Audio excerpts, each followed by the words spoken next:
Anto, palun appi.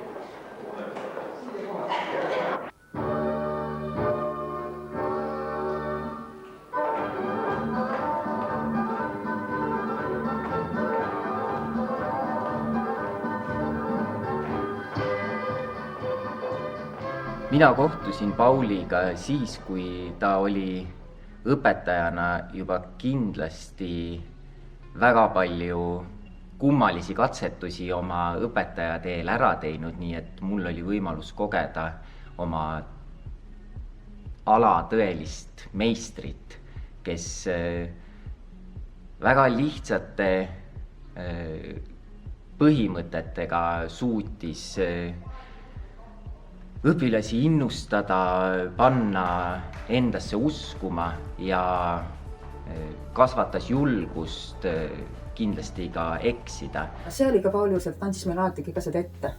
Et seda ei öelnud ja siis nüüd tehke, vaid tegelikult miks sa ka tahtsid parem olla, sest tema ju oskas kõike ja päris kiires tempos. Kuidas on see, et meie jalad seda ei võimalda, et see ei ole ka lubamatu.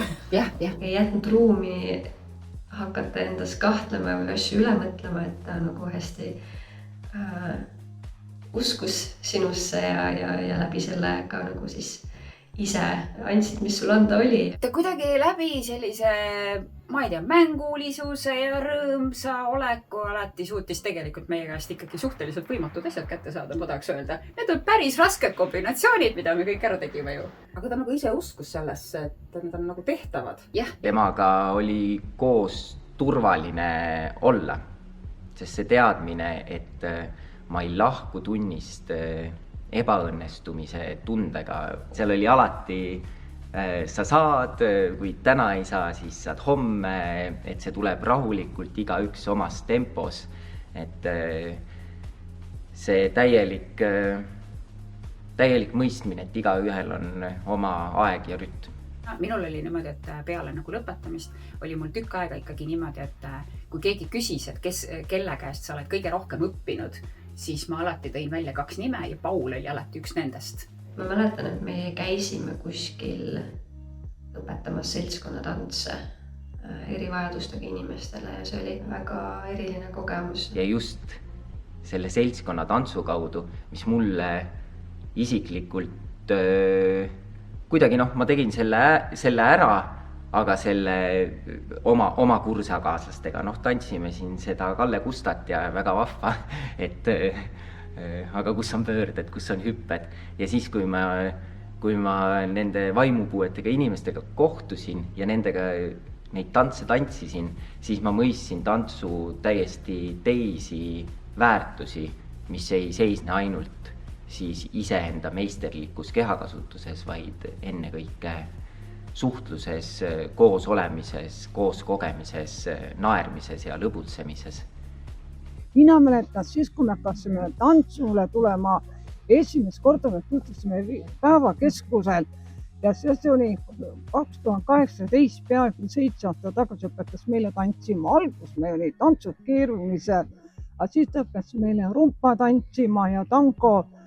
Ja siis oli see nõianeisi, see oli minu lemping, näe, vot sina näed niisugune volgi tantsi ja siis ta on väga lõbus ja väga lahe ja mulle väga meeldi.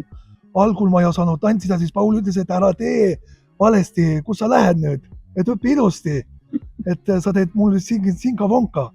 Ja siis aga need tantsud on mul kõik, mis ta õpetab, on kõik selgeks saanud ja kõik on hästi ja siis Paul on tore, pakub meile häid kommi ja kõik ja ta viskab nalja ja ta on tore ja lõbus inimene üldse. Et mul on vedanud, et mul selline õpetaja nagu Paul. Pauli sugust annab ikka otsida.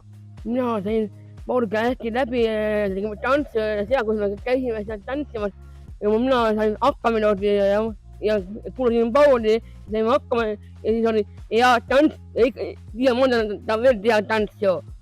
Siis oli väga hea, et kindlasti tegime laulupidu ja kõik muud siin, tantsu kõike ja mina oskan kõik tantsitaapid.